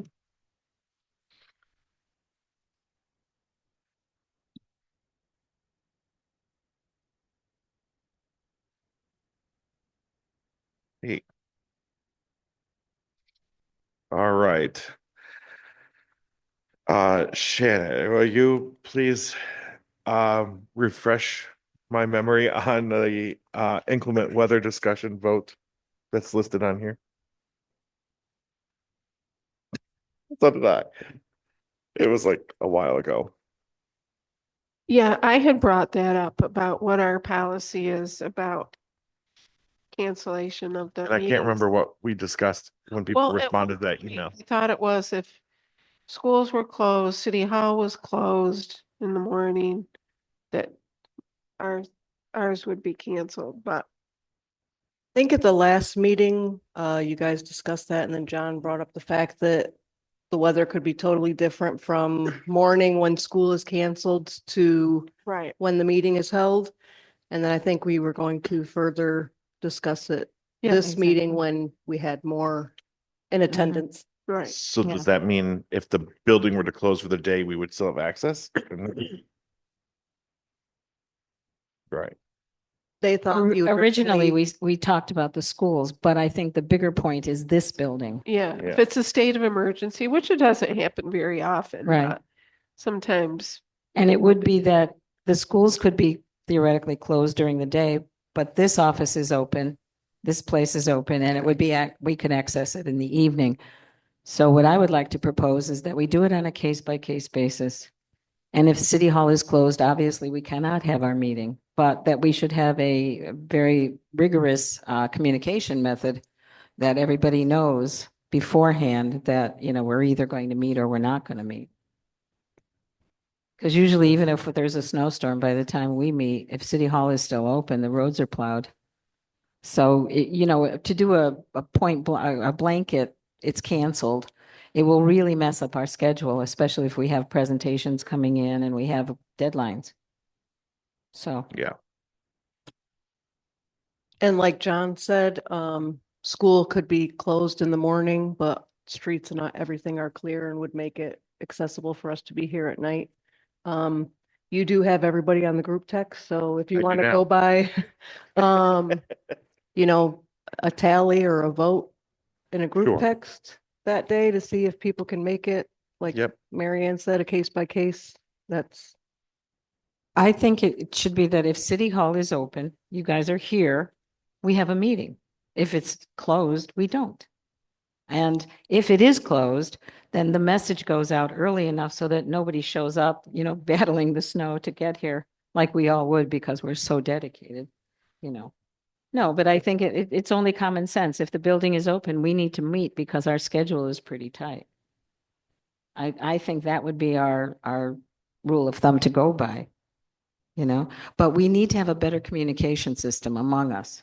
And I don't know how we do that, whether it's the chair that does it, whether poor Shannon has to do it, but somebody needs to do it so that even the vice chair can do it, but it needs to happen so that we're all on the same page.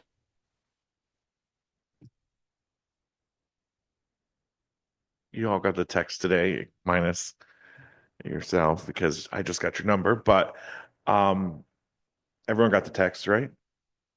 So I have an We app also got that- an email from Shannon too. Yeah. So I have an app.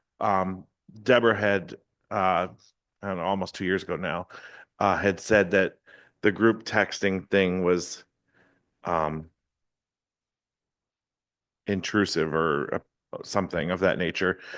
So I found an app that allows me to take the numbers. I have a set CDAC, and then I just send to CDAC list, and it sends out an individual message to everybody so that it doesn't, you don't see everybody else. Shannon actually messaged me and said,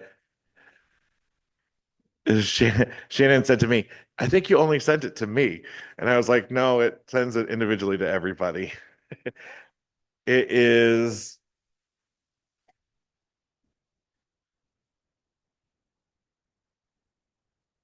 But Marianne, what I was also thinking Void, is, even though the building might be open, VOIPLY.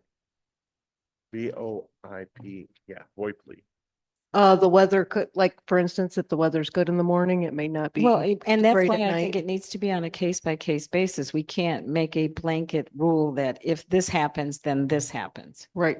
Because our schedule is so precarious. If we had more time and we didn't want, you know, if you want to go into the summer and meet through the summer, then maybe this doesn't make as much difference. But for the times that we would have to, I think communication among the board is the most important thing. Yes, I agree. So That's why I we said may have a snowstorm that starts in the afternoon so that by the time City Hall would be closed, but we'd have to have that mechanism where everybody would be watching the weather, watching their texts and waiting to see what happens. I don't think we So can who make a makes that blanket call? law. Well, that's what we need to decide. That's what you need to decide. You're our access to this building, so I'm I can tell you that I only live 2 miles away. Weather probably won't be difficult for me, so I will go by whether it's safe for all of you to meet. Well, but you're here and you know what City Hall is doing. That's the point. If City Hall is closing in the afternoon because, they've Oh, if just. City Hall is closing, I will definitely let you guys Well, know. that's all we'd need to know. We'd need to know what exigent circumstance happened that would close a meeting. Otherwise, we would say, okay, we have a meeting. And I think that, again, the communication is the most important thing. I think, and I agree. And to piggyback on that, just communication that you're not going to be able to make it. I think so we can anticipate quorum issues and make those Exactly. calls. Or if you're So- going to be late, Like when I was on my honeymoon. because we've already extended our meeting time to 6:30. So we need to start at 6:30, especially if we have presenters coming. So these things are important for us to communicate to each other. All right. So Shannon will keep me abreast of the conditions within City Hall and whether things are closing or opening or whatever. Correct. And then I will text out to the group a question. If it's bad snow and the building is open, or hey, the building's closed, we have to cancel and reschedule. Okay, does that seem appropriate? Yes. Do we need to make a motion to do that, or we just want to make that as our policy?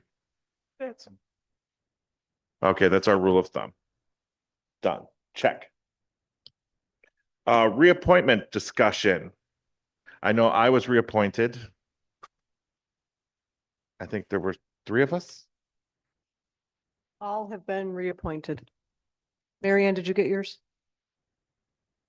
Well, it was given. I assumed it was getting mailed out. He sent the copy to me, so I assumed it. Okay, I will check, find out why you haven't gotten it, but you were reappointed.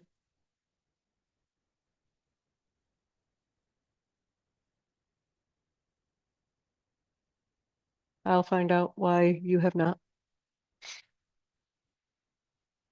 Jordan, you were reappointed. I didn't get an Well, official paper, but I yours- assumed I was reappointed. You signed it, correct? Did you not? I don't remember signing it. She said that you were coming in to do the oath, and this was 2 months ago. Lord. I will be in tomorrow Okay, to do I the will oath and find sign out the with paper. every- I haven't heard nothing, so I figured it was. I will be in first thing tomorrow morning and do what I need to do. Don't worry, I'm on it. I'll find out about Downstairs you. to the clerk's And office. you were, yes, and you were also Yeah, reappointed. just this last week though. Yes. Yeah. He messaged me at 1 a.m. or something on some day. I did? No, Oh, I was gonna say, what? my city councilman, Oh, 11 p.m. Sorry. And was like, I responded at 1 a.m. Saying, hey, you want to be reappointed, right? I was like, yep, sure, thank you. At 1 a.m. I had fallen asleep watching a hockey game and woke up and just texted back, didn't realize what time it was. I haven't seen anything come through recently in my mail. I thought I was done this, but I think I have until next year. Yeah, you're right? till next year. Okay. You're okay. good through December 31st of this year. Yeah. Right. Okay. Yep. Do we have to vote on offices or did we already do that?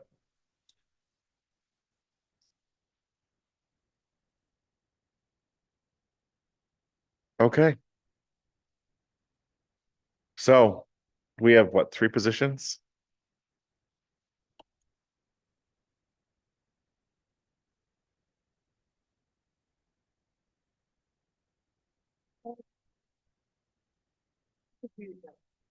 Officers. Talking about officers, Chair. vice chair and secretary. We never did that because we didn't have quorum. We didn't do it because our chair was. I was at the 7th. I was at the New York State Election Commissioners Conference. All right. Anybody interested in being chair or to nominate somebody to be chair, vice chair, or secretary? Your choice. I think you are all doing a wonderful job and we should keep them the way it is. You all are amazing. Got the app, let's do it. Right, you already have the app. Do you want to stay, Chair? That's up to you guys, not me. You can say no if you don't want to be the chair anymore. Be honest. We can I'm flip you off. willing to be the chair. I do the phone thing. I think Mary Ann would be a good chair too. Let's Either keep it. or. If she wants to be chair again, she can. Oh, okay. Well, let's keep it. John, you're a wonderful secretary. Why, thank you. John, would you like to be chair? I absolutely would not like to be chair. Thank you. I don't want to make the presentation. Oh, the presentation is easier than you think. They ask questions and What about you, Deb? You're very knowledgeable. Much appreciated, but respectfully declined. Thank you. all right. So Okay. I will accept your nomination to be chair again then, if nobody else wants to be. Well, actually, we have to nominate. So this is positions. how we'll do it. We'll Just do one nomination of all three. I'll make a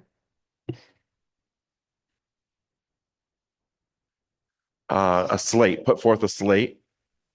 I'd like to nominate a slate yeah, of I will make a motion that we will nominate Justin McGregor to be chairman, Marianne Callahan, vice chair, and John Brunza, secretary. Do we have a second for that? Both hands went up.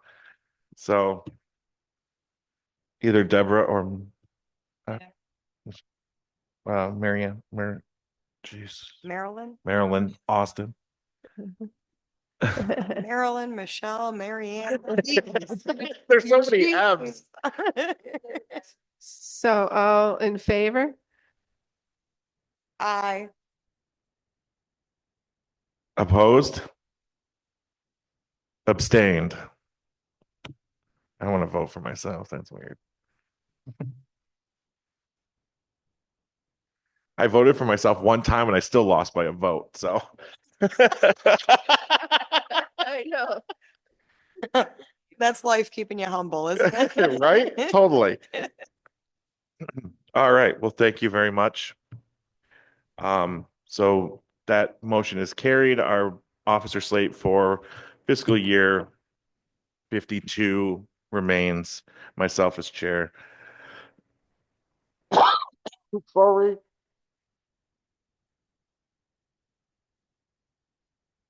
I have one more question about the meeting link down here. So can we, like, I'm not going to be here in March. Can I zoom in on the meeting? So you're going to let us do, because at one point that was like, no. I believe you are allowed to zoom in on the meeting. You just can't vote. Because as of right now, we don't have access to, like, I can't communicate with you via Zoom. So I can't Like we say did during COVID, we can't, we're not doing it. No. It's not, New York you State. can get on and watch the meeting, but you wouldn't be able to talk, say anything, okay. or communicate because I can't get down to it. I apologize, but I think there is a question or concern because I myself, because of health reasons, was requesting to attend from home. And I would have to give them 24 hours notice of which my address would have to be publicly put in the legal notice so that if someone would like to make sure that I was attending said meeting, that they could attend in my living room. Absolutely not. So if I can't do it, others can't either. That's where I would object.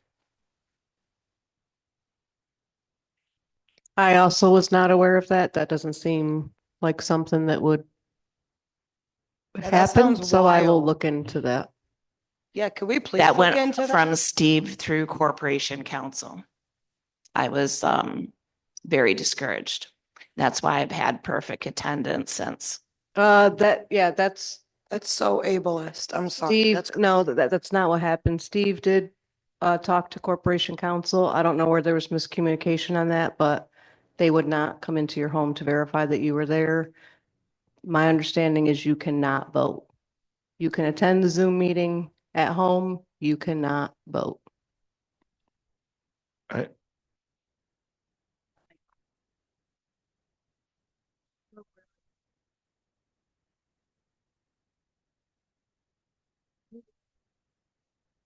when we had, but I think, wasn't that back when we were using a different format of, um,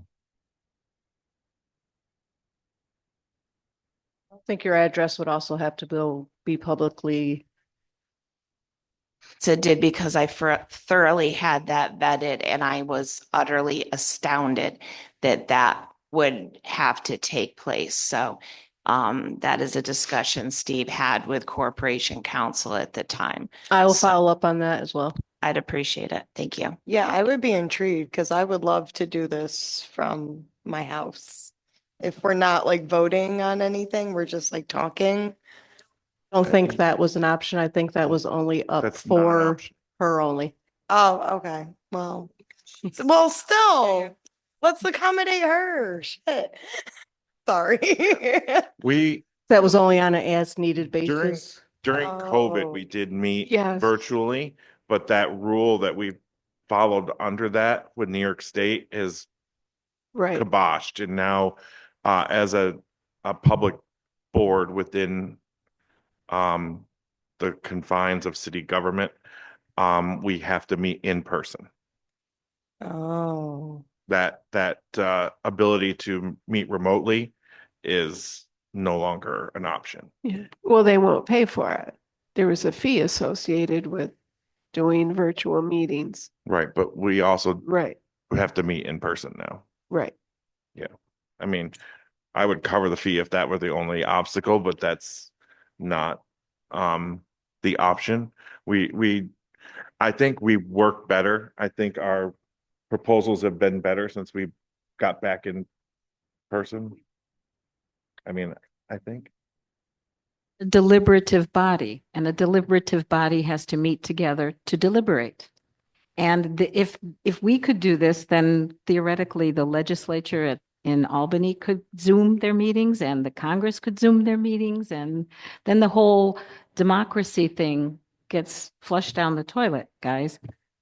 Well, but if whatever we can preserve, we need to preserve, and meeting together is part of that, because now we are in the public. You know, the public can sit here, and that's precious. So.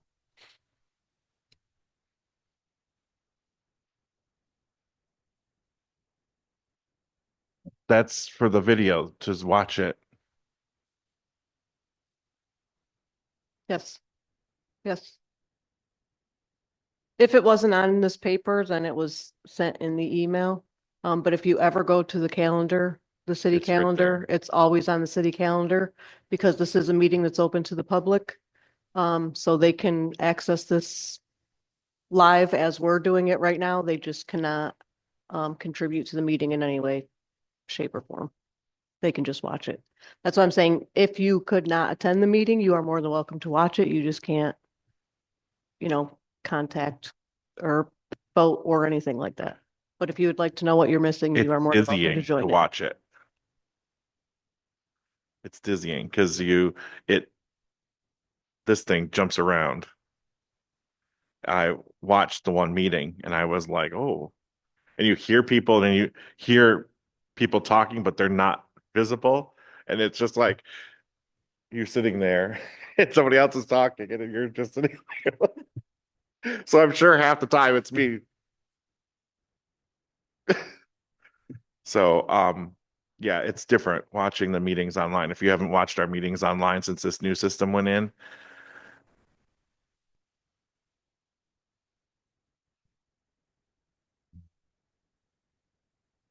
Yeah. All right. I'll conclude what I was doing before I started sneezing. Voted on and approved board officers. Myself as chair, Marianne as vice chair, and John as our secretary for fiscal year 52.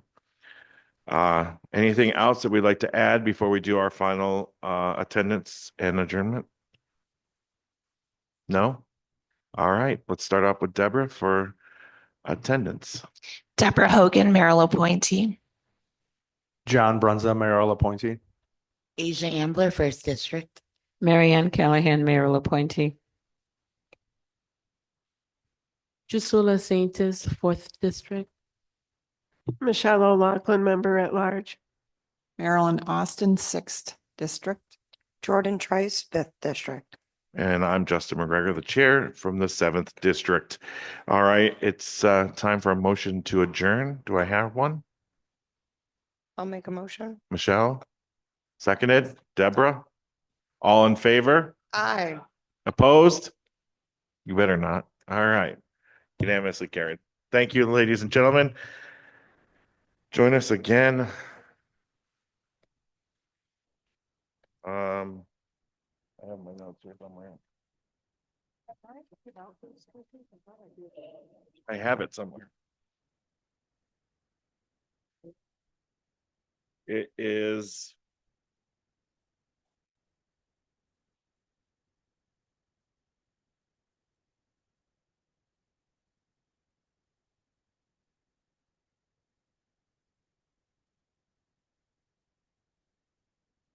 the notes.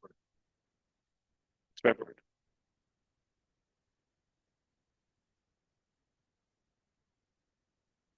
$6:30. Be here or be square. February 4th. 2 weeks from today. Right? Oh.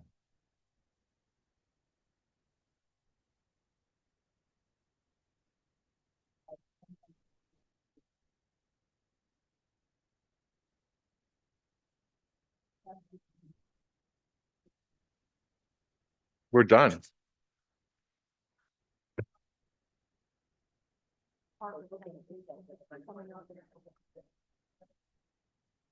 think the next meeting or two, I'll have to go back and look at the next meeting or time. You guys, presentations and whatnot. And then. Department heads are usually March, the first meeting of March. Right? Meetings to discuss. Actually, no, because we're behind one meeting. So it's the second meeting of February and the first meeting of March is usually our department heads. And then we have 3 meetings to get everything done. Second meeting of March and the 2 of April. And then sometimes we have to do something right at the beginning of May, but we're supposed to be done at May. By May. Yeah, we're supposed to be done by May. Last year we didn't finish it. We had to have that special meeting the 1st of May or whatever it was. Oh, I get to go across the parking lot and back to work. The end of fiscal year.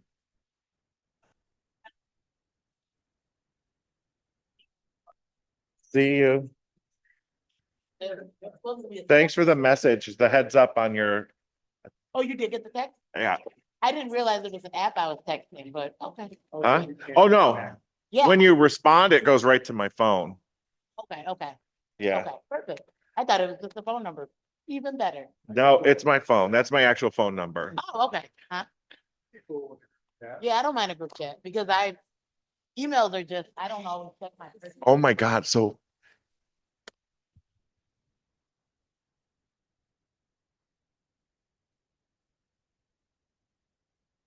I'm gonna put this in there.